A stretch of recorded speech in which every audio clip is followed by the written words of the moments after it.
everyone, and welcome to our second webinar or our information session that we've been offering virtual.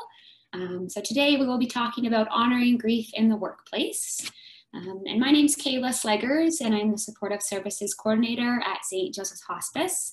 And joining me is Orly Culverhouse, our Caring Hearts Children's Program Coordinator and Music Therapist at St. Joseph's Hospice. So all of you are muted and your video is off, so not to worry about any background noises or interruptions. We can't hear you, can't see you today. So if you do have any questions for myself or for Orly, or if you're having any difficulties, please feel free to put those in the chat box. I will be monitoring that today.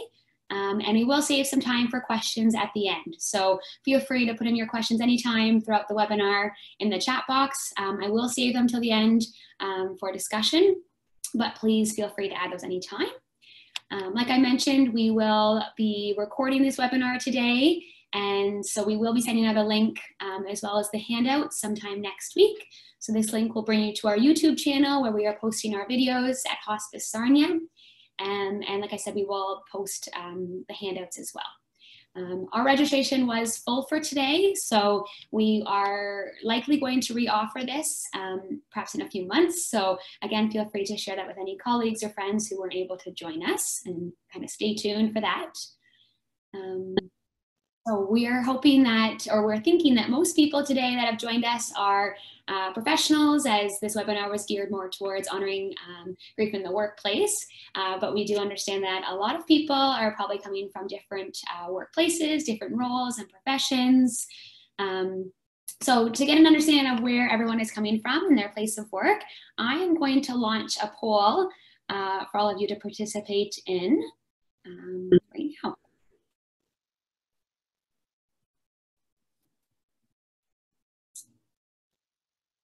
Okay, so I'll give everyone a few seconds here to participate in our poll so we can have an understanding of where you're all coming from.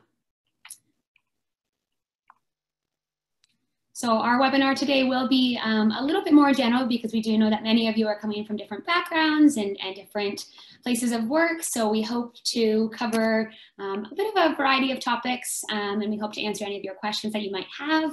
We're going to share some resources, and if you have any questions or are looking for any additional resources afterwards, feel free to connect with us and we'll share our contact information at the end. You see everyone participating here. Thank you. Give you guys a few more seconds. I see most of you have participated. You see lots of people are from social services, education, hospice palliative care. We have some other, so if your workplace isn't listed on here, please feel free to pop it in the chat box and I can kind of share with the group where you're coming from if it wasn't listed. Okay, so this is my first time doing this poll here, so I'm going to end this and share the results with you all. Okay. So yes, we have about 40% are from our social services, almost 30% are coming from education roles or workplaces, 10% from hospice palliative care, 14% from other. I haven't seen any other comments yet. Oh, here we go.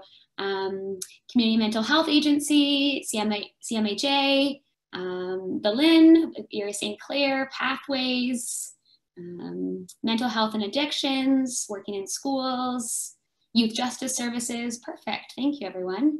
Pregnancy Options and Support Center, St. Joseph Hospice London. Wonderful. Thank you, everyone. And just a few others that I didn't mention. So we have some volunteers that have joined us in volunteer roles, some from long-term care homes, and a few from the hospitals. Okay. Thank you, everyone. So just want to put a quick warning and disclosure out there. So of course we will be talking very openly today about death and dying and grief. So some of this may be triggering. We will be talking very honestly about a lot of this. So just making sure that you are taking care of yourselves today and always. And we hope that you can apply some of these tools and practices that we talk about today. But if any of you have any questions or would like to connect afterwards or at a later date, please feel free to connect with us as well. So without further ado, I will pass our presentation on to Orly Culverhouse. Thanks so much, Kayla. Wonderful. So I'm just going to make sure that I've got my PowerPoint going. Perfect.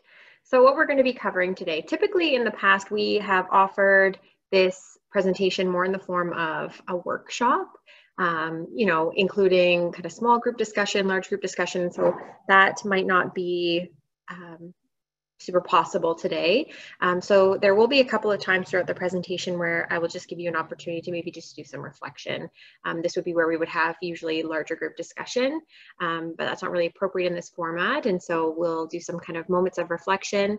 And then we're hoping that you'll be able to take these conversations or reflections that we have today, maybe even in our Q&A, back to your organizations to have some more grief-informed conversations about how you can incorporate grief literacy into your organization, maybe rituals to help memorialize when clients die, that kind of thing. So we'll be covering today, we usually always start out with Grief 101. I think that there's a lot of people here who attended our last webinar, which is on grief and COVID-19. And I know that we have a lot of professionals here, so I won't spend too much time on Grief 101, just because I think for the most part, most of us are aware of kind of the basics. But we will talk about disenfranchised grief and how specifically grief in the workplace is disenfranchised. We would be remiss if we did not talk about COVID-19, because that's just where we're all at right now, and how that is specifically impacting our grief in the workplace. We'll talk about our death thought system, and then kind of shift gears into how do we promote resilience in the workplace? How do we kind of take this grief that we're honoring and then promote resilience? So we'll talk about things like self-care, building a culture of support. How do we support other people, like other coworkers, that kind of thing?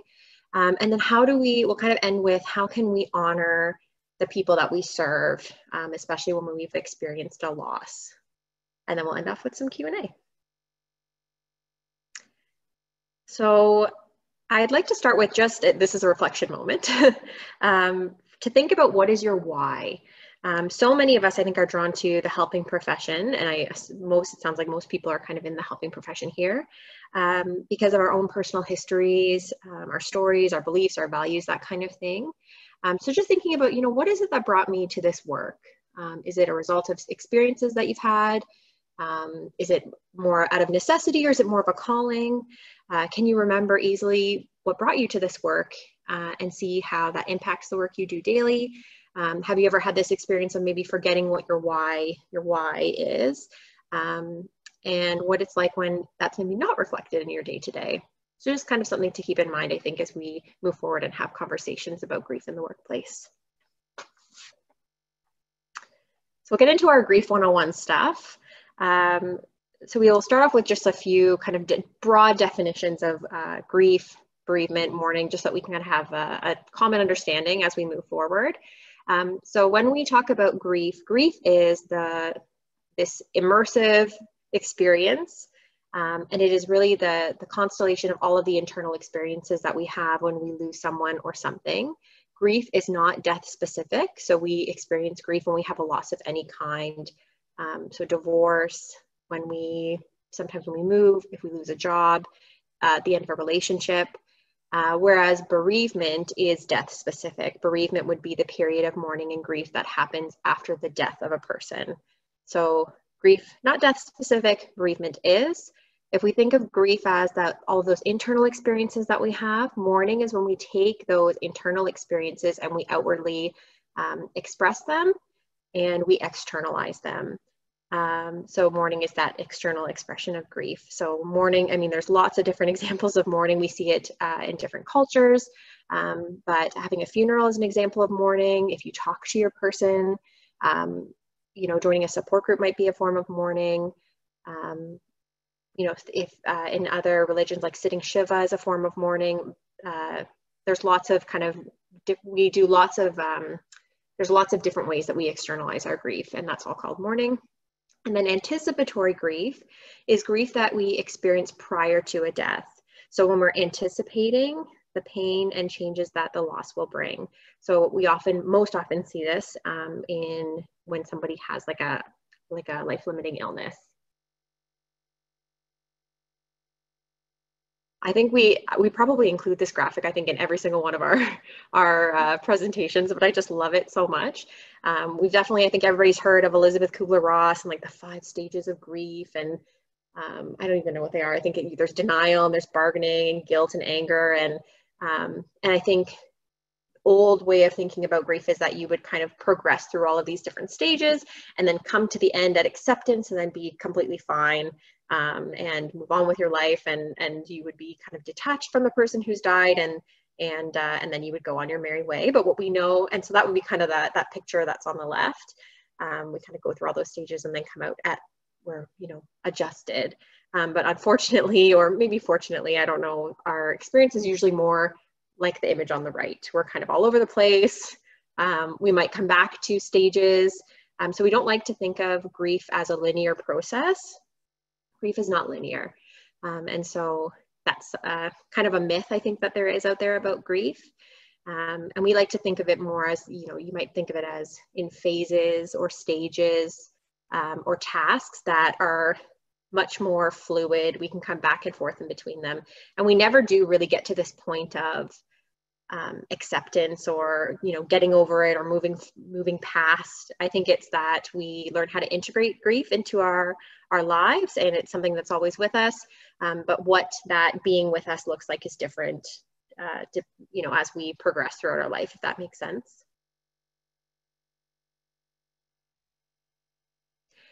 And then some of the different effects of grief. So probably the biggest, one of the biggest myths that I see out there is that we relate to grief very much in a way that grief is just a feeling or an emotion that we experience. And so that is definitely a myth. It is an immersive experience. It affects us on every single level of our being. And I won't spend too much time here because I think most of us, I think as professionals, know this. But this is just some examples of how grief can affect us in other ways than just our emotions or our feelings. And so, I mean, I would say probably the big ones that we don't really talk about is how grief impacts us socially. So thinking about if my spouse or partner dies, how do I relate then to my couple's friends, right? Or if I've lost a child, how do I relate to my friends with kids? Or if, you know, if we think about like social roles, if I've always, or if my person who has died has always been the, you know, the driver in our relationship, or the grocery getter, or what have you, having to, when that person dies, then me having to inhabit that new social role, there's a lot of grief there, right? Yeah, so I know everybody can read. We're going to send you the PowerPoint slides next week, and so I'll just kind of leave this with you to kind of look over on your own. So disenfranchised grief. If you were a part of our last webinar, which is recorded, if you weren't a part of it and you were interested in seeing that, we do have a recording of it. It's on our YouTube channel. If you email any of us, then we can send that to you, and we will send you also the slides and the materials. So we did talk about disenfranchised grief in our last webinar. And disenfranchised grief is when the griever is not extended the right to grieve. Another way of kind of talking about it would be like grief with nowhere to go. So it's when there's a loss that's not socially sanctioned or acknowledged or publicly mourned. So kind of that idea of grief with nowhere to go. And it's important that we talk about disenfranchised grief today, because I think that grief in the workplace is largely disenfranchised. But there are multiple contexts in which grief can be disenfranchised. So for example, if the relationship is not recognized, if the loss itself is not recognized, if the griever is not recognized, perhaps if the death is stigmatized, and even ways in which individuals grieve. So we definitely have, I think, ideas for like male-bodied and female-bodied people about how they're supposed to express their grief. And so we run into problems when, you know, we have somebody who's female-bodied who's maybe having more of what we would anticipate would be like a male reaction to grief, and vice versa. And so then that kind of, if you don't grieve in the way that you're expected to grieve by society, then that your grief can become disenfranchised. So these are just some examples of disenfranchised loss. There's lots of them. Again, we don't need to go over every single one, but just knowing that the death of a client, that of a coworker, a patient, or a student is largely disenfranchised. We might also see things like, miscarriage, stillbirth, infertility. If you've lost your home, grievers who are young, elderly, or unrecognized are often also disenfranchised. And grief that's brought on by COVID-19 is also very much disenfranchised. And we talk a lot about that in our other webinars, so I won't spend too much time on that. But if you are interested in learning more about grief during COVID-19 being disenfranchised, then I would invite you to look at our last webinar. So then let's talk about, because we're talking about grief in the workplace, let's talk about how grief in the workplace is disenfranchised. So for many people, I think as a professional, we may not be recognized or acknowledged as legitimate grievers, right? If a client or a student or a patient of ours dies, we're not a family member. We're not kind of in that person's inner circle, but maybe we've been dealing with this client for years, or if we work in long-term care, maybe they've lived, we've been caring for that person for a really, really long time and have developed a really close relationship with them. But because of our role as the professional in the scenario, we might not be thought of necessarily as having that right to grieve. Your relationships, so very similarly, your relationship with the person who has died may not be recognized. So if you're, again, like in more of a caring role or a professional role, it's kind of not the same as if you were the person's spouse or daughter, son, that kind of thing. The loss may not be recognized. So in general, losses might not be recognized, I think, in healthcare, especially if we work in long-term care. If we think about people who are elderly, we often have this, well, they lived a good life and they had a long life. And so grief of elderly people can be disenfranchised because of all of those things that people say about, people having lived a really long and full life. It makes the people who are grieving feel not as entitled to their grief, because we should be, grateful that they had lots of time on earth, that kind of thing. I'm trying to think of other ways in which the loss may not be recognized. Mostly, I would say we see that with like long-term care and that kind of thing. Confidentiality also can be I'm not advocating that we don't have confidentiality, because that's absolutely a part of our roles. And that's something that that's very important, but that can make it limited to, if I experience the loss of a client, I can't go home and then talk to my spouse about that. I mean, Sarnia is a very small community. Anybody who reads the obits, if I start talking about a loss that I've experienced through my job and somebody reads an obit about a person who died at St. Joseph's Hospice, it's very easy to kind of connect the dots. And so we can't always take our grief home with us. And that's why it's really important for us to be well supported within our workplaces and to talk about grief within our workplaces, because we don't often have those outside of work supports available to us because of the nature of our role. I think also we talk about things like, it's just part of the job, right? That when we work in hospice palliative care, that's kind of the thing, right? People come and they stay with us for a time, then they die, or if we work in long-term care. And so there is this feeling of, you have chosen to be in a profession in which there's lots of death and dying, or there's lots of loss or lots of grief. And so that's kind of just, it just comes with this, this area of your work. And so that can make grief feel disenfranchised too, because it's just part of the status quo, right? I think that often staff or professionals can feel shame for experiencing grief. There's this idea that we're kind of supposed to be, non-feeling, and we're supposed to have all of these detached boundaries, and that grief doesn't really affect us. And so then when we do experience grief, we might feel like we're not really supposed to feel it, or we might not supposed to experience it. And so that can kind of add another layer on top of what we're already experiencing, and make things a little bit more complicated. For some people, depending on what the setting that you work in, it might be kind of compounded, like multiple losses, especially if you work in an organization where there's a lot of turnover. So I'm thinking of long-term care and hospice, that kind of thing, but not always, there's lots of other scenarios in which there's a lot of compounded grief and multiple losses.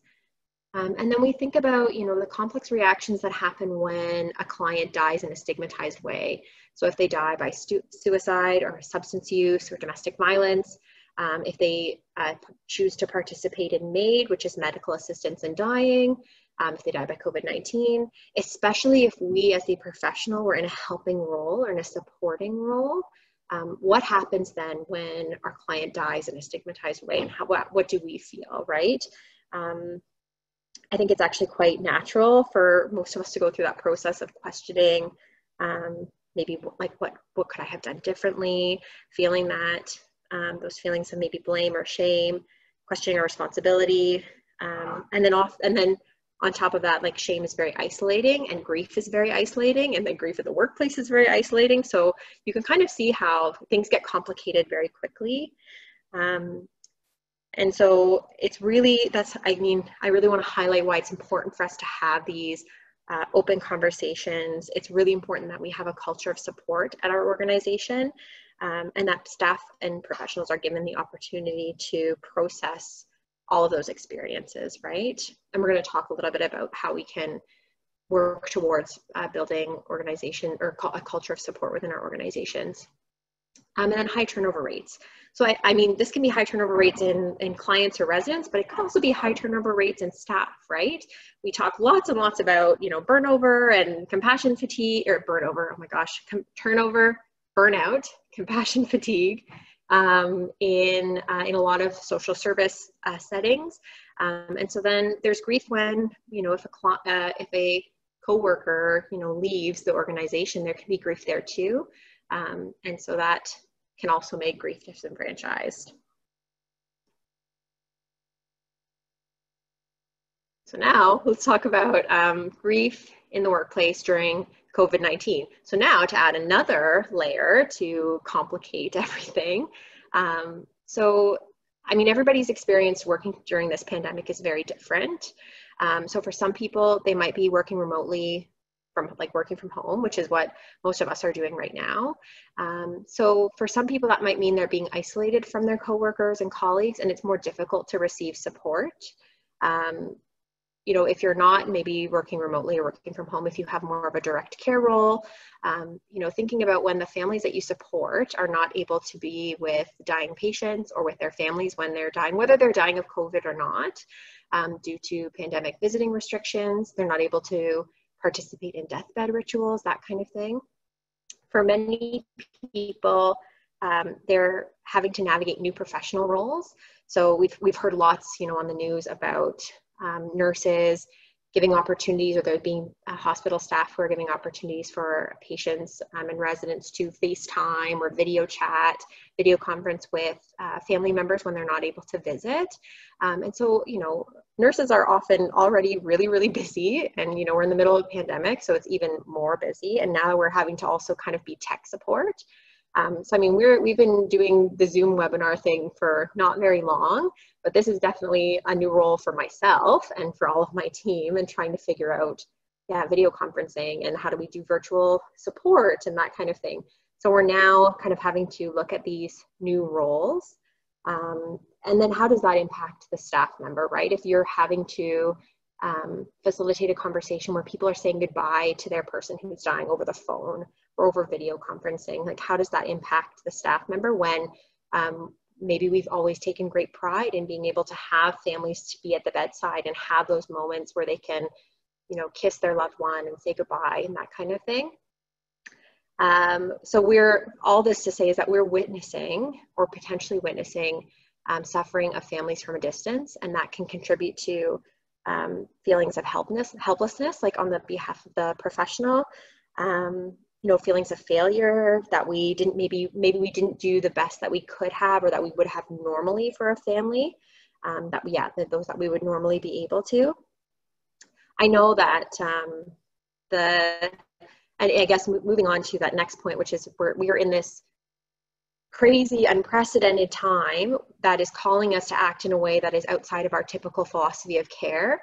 And so, I mean, I can speak more from the hospice perspective because that's where I work, obviously, but the residential hospice workers that I know, I think, take great pride in being able to provide the most comforting, comfortable environment for people to die in, for families to say goodbye in, and that's been taken away from us. So we are grieving that loss.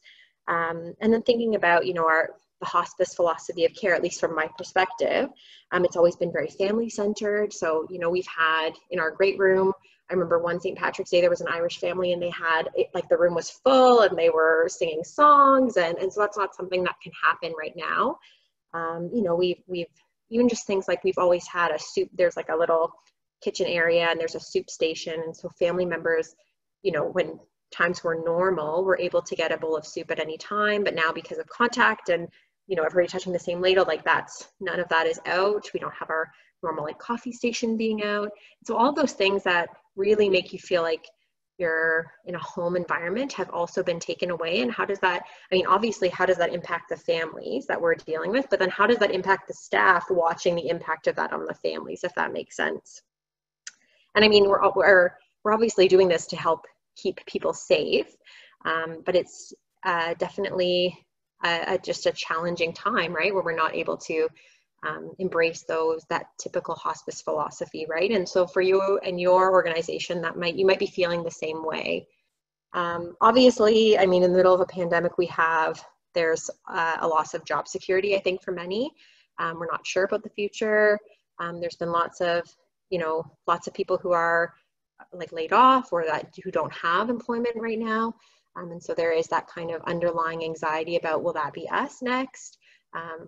Or, you know, is that going to come to our organization, that kind of thing. Kayla talked a lot about this in the last webinar, but the loss of our assumptive world. And again, I won't go too much into that because she was brilliant in explaining it, but this idea that we have these assumptions about the world, that the world is maybe a kind place, that things always work out. And we've really, all of those assumptions that we have about our lives has been completely taken away and turned upside down. For many, we've lost structure or routine. So even if you're, you know, still attending work, it might look completely different. And what does your life outside of work look like? And, you know, if you have kids at home and you're trying to figure out childcare, there's just not the same kind of routine or structure that we've always had. There's limited opportunities outside of work for additional support. So thinking about, you know, in my life, like my spouse and I joined a ultimate Frisbee league last year. And so that was one of my kind of self-care things. And I was, you know, exercising and all that stuff. And then afterwards, it was very like social with your team. But, you know, obviously that's not happening right now. And so, you know, you might have work and home and nothing else.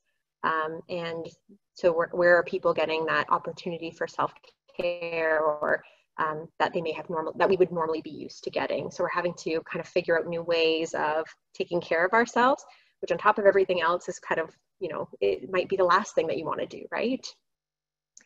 And then, I mean, I think in general, within this pandemic, it's difficult to find meaning, to find peace, to find comfort.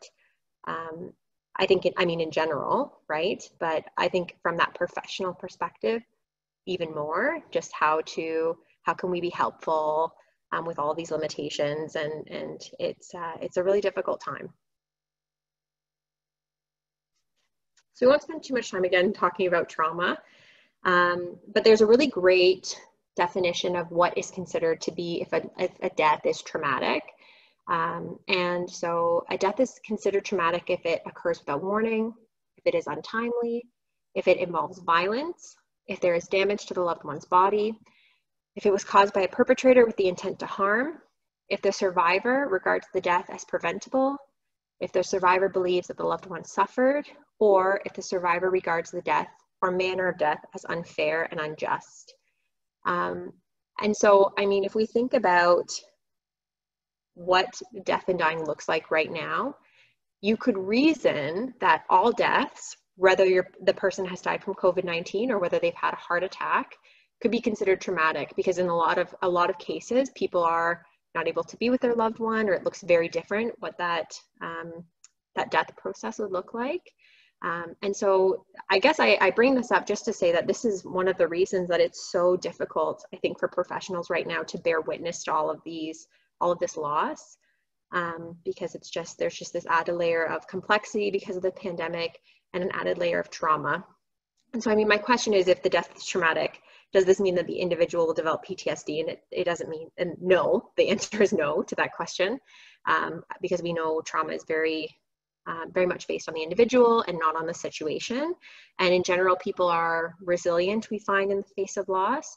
But we have to think about how people are experiencing loss and grief and trauma in this scenario in which we have kind of lost all bearings of what normal life is. And so it's just, it adds, again, more layers and makes things a lot more complicated. And then in turn, complicated for us being the professionals supporting those people. So how can grief in the workplace affect us? And I feel like we could probably do a whole webinar series on, you know, compassion fatigue, burnout, secondary trauma. And I think a lot of us as professionals have heard these terms before. And to be honest, this is not my area of expertise. I talk about death and dying and grief, and specifically children is my area of expertise. But mostly, the reason that I include these is so we can kind of look at the potential impacts of grief in the workplace and to show how, I guess, how large of an impact that can be. I mean, and also obviously not just grief in the workplace can contribute to things like compassion fatigue and burnout. But we've all heard about like the implications, like financially for organizations, about employee and staff burnout, about compassion fatigue, like how much it can cost organizations. So I guess it's just to highlight why it's really important for us to have these conversations, and not just at the individual employee level, but we have to have these conversations organizationally, and the importance of acknowledging and validating that grief in the workplace does have an impact, and then acknowledging that and then taking the time, whether that's to implement more rituals, to really build that culture of support, to, you know, memorialize clients if that's what we need to do, just to kind of to put strategies in place. And we can maybe, if we have time at the end, we can talk a little bit more about all the different, you know, impacts that grief in the workplace can have more in depth. So here's another reflection opportunity. Think about our death thought system. So if you can think back to your first experience with death, so I think most of us would probably be children when this happened. Thinking about, you know, how old were you? Who was with you? Do you remember maybe some of the feelings and thoughts that you had? What did you learn about dying and death through this first experience? How did this begin to cultivate your understanding of death? And what other subsequent life experiences have shaped your understanding of death? So we definitely say at St. Hope Joseph's Hospice that in, you know, Western society, we are death phobic, we're grief phobic, big feelings phobic in our society. And so I think it's just good for us to have this in mind, our own death thought system, because it absolutely impacts us. I mean, it impacts us in our personal lives when we experience loss as adults, but obviously that's what we're going to be taking that to work with us, and how we think about death and dying and think about grief when it happens in the workplace is going to be impacted by our early experiences with death. So just something to kind of keep in mind. We're going to kind of switch our gears a little bit and talk more now about what can we do? How do we take care of ourselves? How do we promote resiliency? How do we build that culture of support? So I love this little quote, that idea that you can't pour from an empty cup. I'm sure we've all heard this before, making sure to take care of yourself first. The other visual that people often give about self-care is, you know, when you're on an airplane and the flight attendants come out and they're talking about what happens if the oxygen mask drops from the ceiling. It's like you're supposed to put your own on first before you help anybody else. And so this idea that self-care is extremely important, and we need to kind of have a conversation about that. So this is the self-care wheel. I'm not sure if anybody has seen this before. This will be in our handouts that will be emailed out after today. So we have, in this handout that you'll get, there's a filled in, or an example of what a filled in self-care wheel, or just suggestions for each area of self-care. And then on the back, there's a blank one. So I would encourage you to kind of take stock of what self-care activities you're doing in each area, and then maybe even filling in your own your own circle of self-care. So I mean, just in the sense that grief affects our whole, it is an immersive experience. Our whole selves are experienced or are impacted by grief. It's important to think of self-care in the same way, and that we need to take care of ourselves, our whole selves, right? And that we need to have balance. And I remember the first time that I did this activity, I had like 2 areas where I was just, you know, I had lots of self-care activities, and then there was a couple that were like blank. So, you know, I mean, I think that's pretty normal, but I think it gives us a good visual of maybe where we need to be investing our energy a little bit more, or maybe where we could balance out our self-care a bit. So building a culture of support. So, I mean, obviously we know that having a support system at work is essential in trying to prevent things like burnout and secondary trauma and compassion fatigue. How do we do this, right? So I think connecting with others to debrief after maybe an important event, whether that's a client death or something else, is essential to preventing trauma, secondary trauma, and burnout and compassion fatigue. Most often I think that these peer support or that peer support channels are a little bit more informal. You might have a colleague that you feel safe and comfortable talking with about your experience, or maybe your supervisor.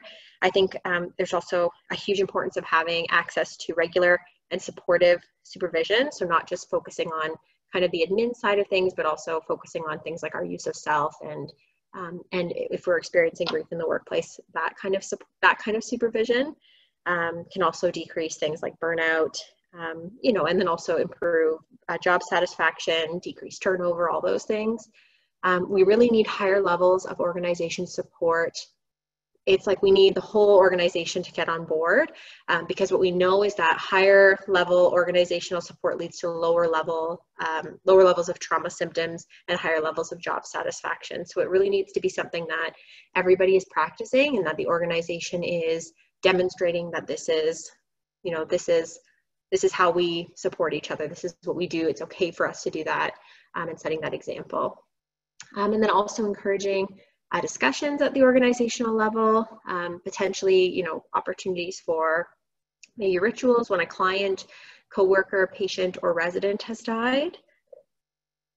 And then, you know, so maybe this is debriefing. It's like it looks different for everybody, but I think the important thing is that we need to have a conversation about it, and that it needs to be at all levels. And then how do we, as potentially like coworkers or colleagues, if we have a coworker or a colleague who's experiencing grief, how can we be helpful to them? So I have a really, really great video by Megan Devine, who wrote the book, It's Okay That You're Not Okay. It's a great grief and bereavement book if you ever want to check it out. And she's created this online platform called, I'll just pull it up right now. She has created this online community called Refuge in Grief. And so that's where this video is from. And I'm going to turn off my video so that we can watch this video together.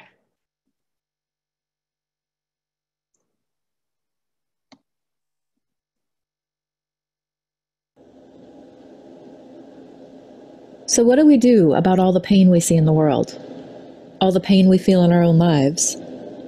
And why does it seem like our best efforts to help somebody feel better always backfire? I've been studying intense grief and loss, baby death, violent crimes, accidents, suicides, and natural disasters. And I've learned something really interesting. Cheering people up, telling them to be strong and persevere, helping them move on, it doesn't actually work. It's kind of a puzzle. It seems counterintuitive, but the way to help someone feel better is to let them be in pain. This is true for those giant losses and the ordinary, everyday ones. Educator Parker Palmer writes, "The human soul doesn't want to be advised or fixed or saved. It simply wants to be witnessed exactly as it is." He's talking about acknowledgement here. Acknowledgement is this really amazing multi-tool.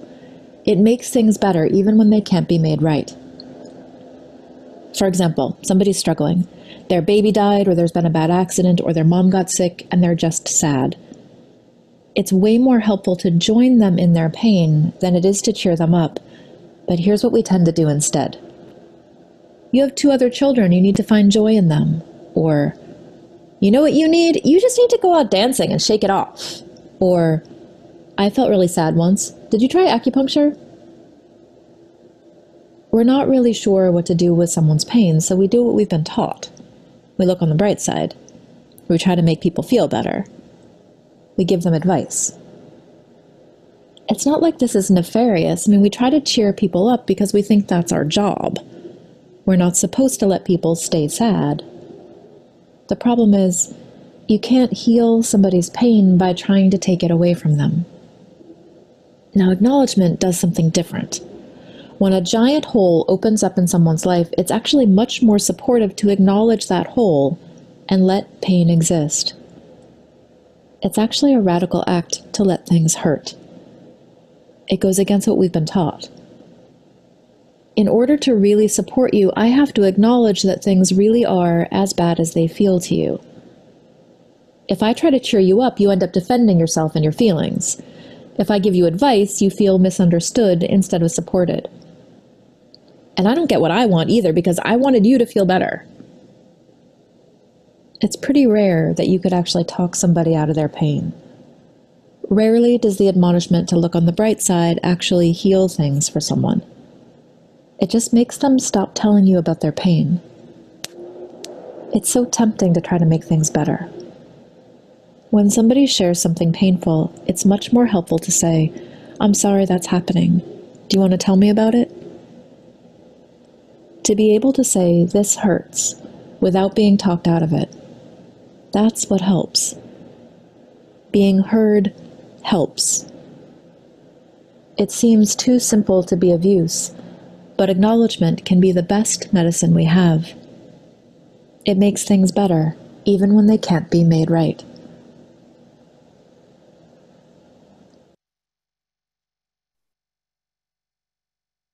Just love that. And so Megan Devine has a website called Refuge in Grief, and there's lots of resources on there. I'll just draw your attention really quickly to one infographic that she has, and they're all very simple.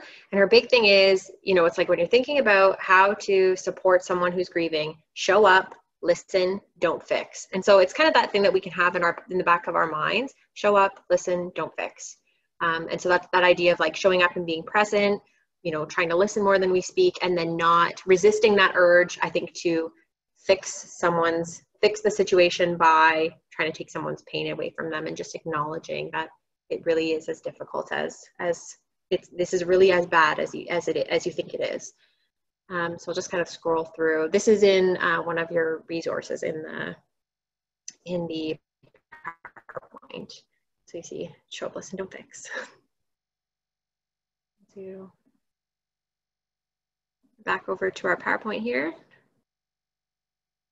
So other suggestions, or maybe not suggestions, other ways that we can be supportive to someone after they've experienced a death or grief would be to listen, to validate all of those experiences that they're having. Maybe it's asking them what they need, and doing only what we can. For a lot of people, it might just be practical supports. Again, right now in this pandemic, it might look very different than what we would be able to offer normally. And really try to avoid platitudes. So that's that idea of time heals all wounds. They're in a better place now. I think there's one that's like, God won't give you more than you can handle. And so we're thinking about, even if that's something that you believe in, even if you know that it's something that the person believes, is it helpful, right? Because it is that way of, you see that bunny throwing rainbows around, right? You just need to get out and go dancing, or, everything happens for a reason, that kind of thing. We also like to talk about roadblocks we call them roadblocks to communication, but I also think that they're roadblocks to support. This is from Andrea Warnick, she's a leading expert in children's grief in Canada, but we can apply this, I think, to everyone. Where supporting someone kind of tends to go off the rails. So the first one is that fix-it trap, right? It can be very tempting, I think, to try to take someone's pain away from them, try to fix things. And it comes from a very, very human place of not wanting our friends, our children, our family members to experience pain. But we have to think about, you know, is this really something that's fixable? And the answer is usually no. And so then by trying to fix it, there's this disconnect between what the person is actually experiencing. And more likely than not, you're just showing them that you're not a person that they can go to. And obviously, you know, when we're having conversations like these, or we're trying to support people, lots of big emotions can come up.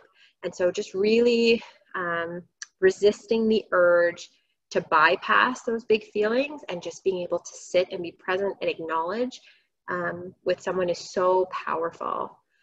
Advising, giving solutions, so that's kind of like those platitudes things, or those platitudes that we might use in those situations, trying to avoid that.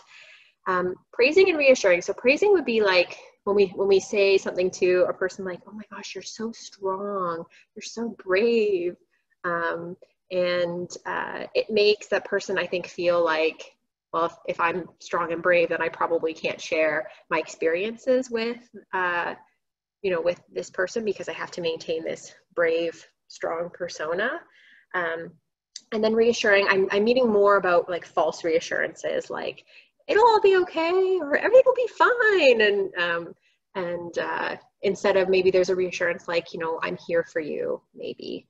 Or with kids, we talk about things like, you know, saying everything's going to be fine versus, you know what, this is all the information that I have.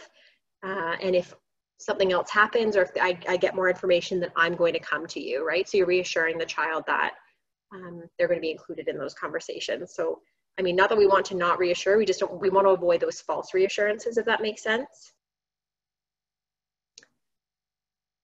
And then, so we did talk about rituals in our last webinar, but I want to specifically talk about what that looks like within the context of the workplace. So another resource that we're going to be sending out, and I'll pull this up for you. This was created by our spiritual care coordinator at St. Joseph's Hospice.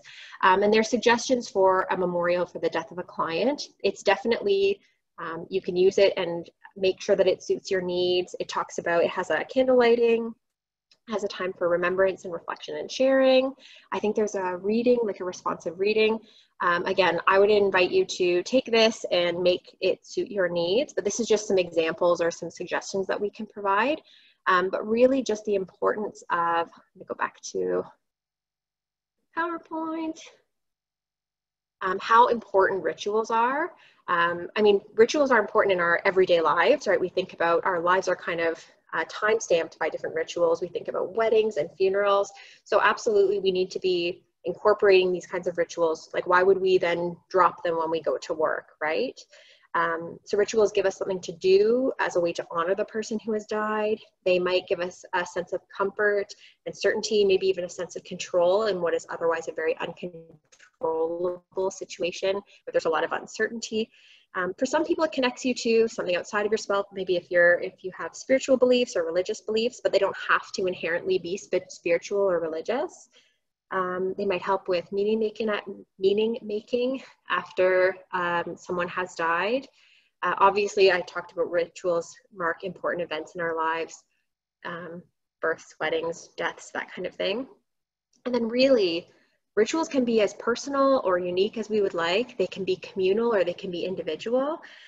So, I mean, there's that suggestions for a memorial of the death of a client, but just some other ideas that we have, you know, it might be having pictures of the person, or a memorial space at work where if there's been a death, then staff can kind of go there and have a place to go.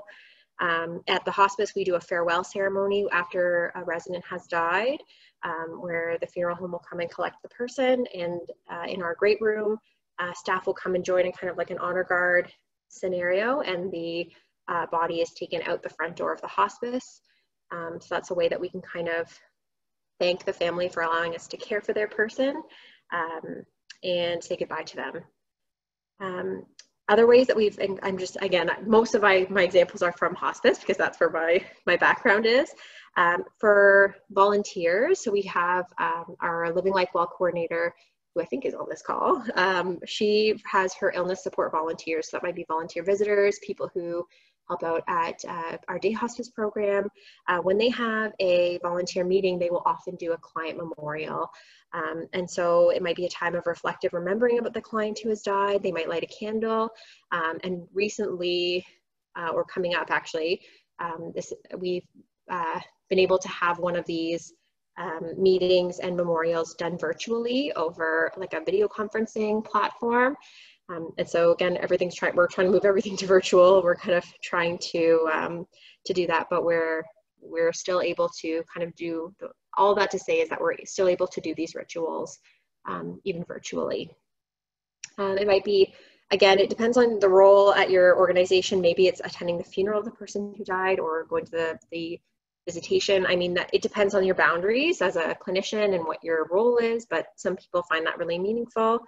Another ritual that we've done at the hospice, and this was our spiritual care coordinator again, with our healthcare staff. So when we think about nursing, front lines, that kind of thing, we do a lot of obviously hand washing and hand sanitizing. And so the spiritual care coordinator has led our healthcare staff in a ritual where they're invited to kind of take a few deep breaths and close their eyes, and to either imagine that they're washing their hands or to actually do this ritual while washing or sanitizing their hands. So it's a very mindful thing when we think of the tactile, like of the water and warmth and all those things. And then thinking about the care that they've provided to this person, you know, envisioning kind of the water, washing their hands, cleaning them maybe for the next resident.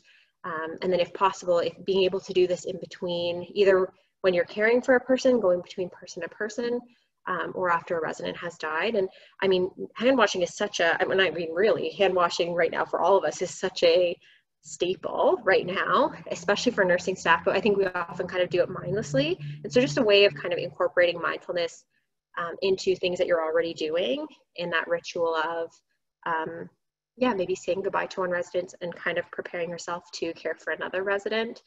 So I mean, these rituals can be at the organizational level, or we can be doing them individually, right?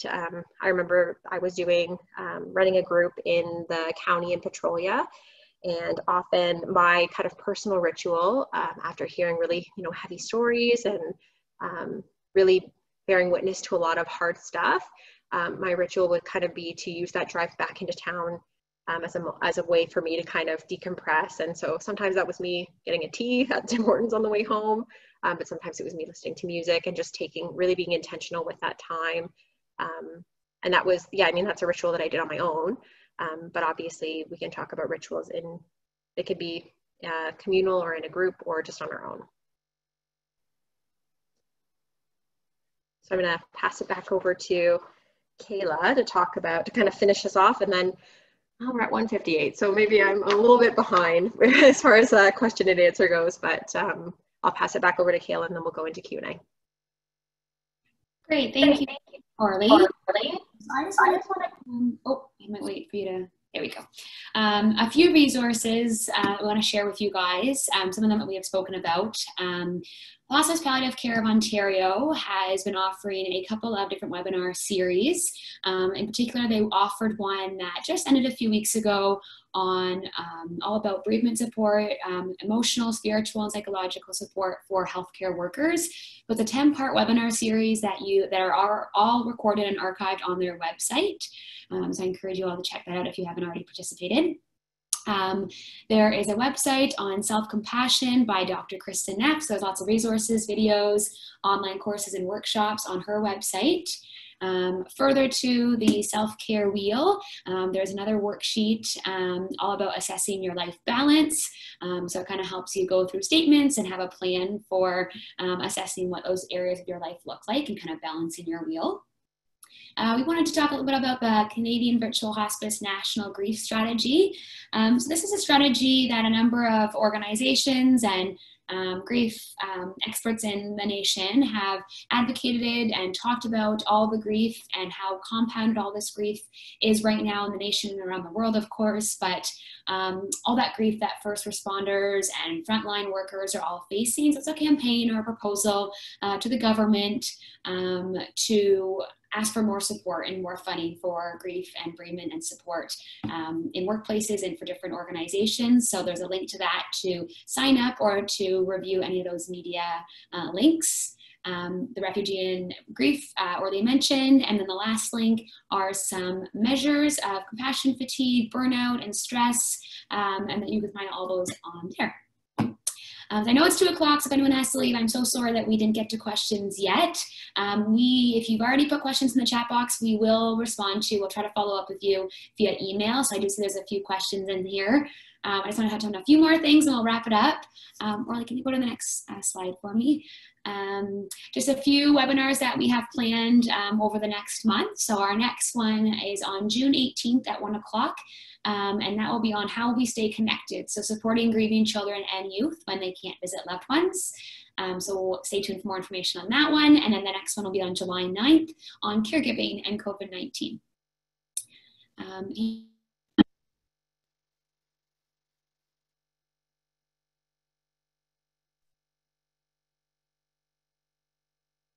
Afterwards, just as a reminder, this recording or this presentation is recorded, and next week we will be sending out a link and the handouts. So thank you all for being here and attending with us. We will stay on so you can get a chance to ask any questions that you might have. Thanks, Kayla. And so, yes, I don't know if you want to read, start with the questions then, or I can pull up. I'm thinking just because it's 2:01 early, maybe we can, there's 2 questions that came in. Do you want to go over them, or do we want to just call it for today and we can respond to those individuals? I mean, I'm fine to answer them. I think like if people have a few more minutes, but like if you have to go, then that's fine too. Sure, okay. So I will just scroll up here. So our first question was, would the death of a loved one during the pandemic or someone who has died directly from COVID-19 be an example of disenfranchised grief? I think it definitely can be. And I mean, yeah, Kayla, feel free to jump in. I think that it obviously depends on the circumstances, but if we're thinking about all of those things that we've talked about people not being able to visit with loved ones at the end, not being able to say goodbye and hug and kiss them, then the grief can be disenfranchised or feeling like, or at least made more complicated, I would say.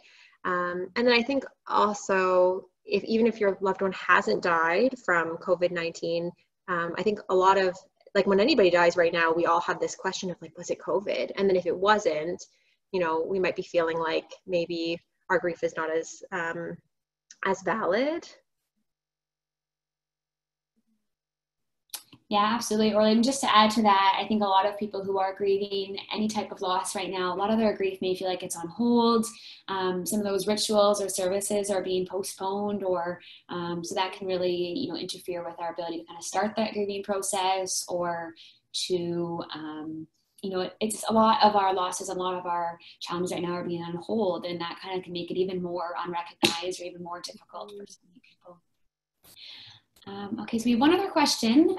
So it's for suicide, what do memorials look like? We cannot do memorials for them in schools, and best practice says do not do this. Yeah, so there is definitely, we can run into some complications there because there are the idea of doing, for example, like a rally or a giant gathering at school after something traumatic or stigmatized has happened to a student is definitely not the best practice, right? It can be really overwhelming to other students who maybe are also at risk or have mental health challenges. But I guess I'm wondering, does that extend to staff? I'm thinking probably it doesn't. If staff have lost a student, would they be able to do their own ritual that maybe isn't for students, but would be for staff members, like at a staff meeting or a mass or anything like that? I did know that was not something that we did, or that we can do with students, but I didn't think that would extend to staff. Yeah, and so maybe she might have gone, so that's okay.